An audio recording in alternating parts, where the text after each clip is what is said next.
ಹೊನ್ನಾವರ ತಾಲೂಕಿನ ಪುರಾಣ ಪ್ರಸಿದ್ಧ ಮುಗ್ವಾ ಶ್ರೀ ಸುಬ್ರಹ್ಮಣ್ಯ ದೇವಾಲಯದಲ್ಲಿ ನಾಗರ ಪಂಚಮಿ ಹಬ್ಬವನ್ನು ಭಕ್ತಿ ಭಾವದಿಂದ ಆಚರಿಸಲಾಯಿತು. ಜಿಲ್ಲೆಯ ವಿವಿಧೆಡೆಯಿಂದ ಸಾವಿರಾರು ಭಕ್ತರು ಆಗಮಿಸಿ ಶ್ರೀ ದೇವರ ದರ್ಶನ ಪಡೆದು ಪುನೀತರಾದರು. ನಾಗಾರಾಧನೆಗೆ ಪ್ರಸಿದ್ಧಿಯಾಗಿರುವ ಶ್ರೀ ಕ್ಷೇತ್ರದಲ್ಲಿ ಮುಂಜಾನೆಯಿಂದಲೇ ಭಕ್ತರ ದಂಡು ಕಂಡುಬಂತು. ರಾತ್ರಿ 8:30ರವರೆಗೆ ದೇವರ ದರ್ಶನಕ್ಕೆ ಅವಕಾಶ ಕಲ್ಪಿಸಲಾಗಿತ್ತು. ಕ್ಷೀರಾಭಿಷೇಕ, ಪಂಚಾಮೃತಾಭಿಷೇಕ, ಸರ್ವಾಭರಣ ಸೇವೆ, ನಾಗಮಂತ್ರಾಭಿಷೇಕ, ರುದ್ರಾಭಿಷೇಕ ಸೇರಿದಂತೆ ವಿವಿಧ ಸೇವೆಗಳು ನೆರವೇರಿದವು.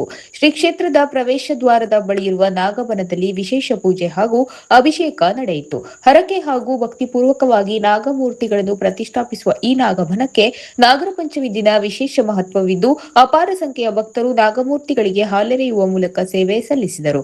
ಪಂಚಾಮೃತಾಭಿಷೇಕ, ಕ್ಷೀರಾಭಿಷೇಕ, ಜಲಾಭಿಷೇಕ ಹಾಗೂ ಬಾಳೆಗೊನೆ ಸೇವೆಗಳಿಗೆ ಭಕ್ತರಿಗೆ ಅವಕಾಶ ಕಲ್ಪಿಸಲಾಗಿತ್ತು. ಮಧ್ಯಾಹ್ನ ಮಹಾಪೂಜೆ, ಪ್ರಸಾದ ಭೋಜನ ಹಾಗೂ ರಾತ್ರಿ ವಿಶೇಷ ಪೂಜೆ ನೆರವೇರಿತು. ಭಕ್ತರ ಹೆಚ್ಚಿನ ಸಂಖ್ಯೆಯ ಆಗಮನದ ಹಿನ್ನೆಲೆಯಲ್ಲಿ ದೇವಾಲಯದ ಆಡಳಿತ ಮಂಡಳಿಯವರು ವಿವಿಧ ಸೇವಾ ಕೌಂಟರ್ಗಳನ್ನು ತೆರೆದು ಜನದಟ್ಟಣೆ ನಿಯಂತ್ರಿಸಲು ಮುಂಜಾಗ್ರತಾ ಕ್ರಮ ಕೈಗೊಂಡಿದ್ದರು. ಪೊಲೀಸರು ಹಾಗೂ ಸ್ವಯಂ ಸೇವಕರು ಭಕ್ತರ ಸರತಿ, ವಾಹನ ಸಂಚಾರ ಮತ್ತು ಜನದಟ್ಟಣೆ ನಿಯಂತ್ರಿಸುವಲ್ಲಿ ಸಹಕರಿಸಿದರು. ನಾಗರ ಪಂಚಮಿ ಹಿನ್ನೆಲೆಯಲ್ಲಿ ಮುಗ್ವಾ ಶ್ರೀ ಸುಬ್ರಹ್ಮಣ್ಯ ಕ್ಷೇತ್ರದಲ್ಲಿ ದಿನವಿಡೀ ಭಕ್ತಿಭಾವದ ವಾತಾವರಣ ಮನೆ ಮಾಡಿತ್ತು.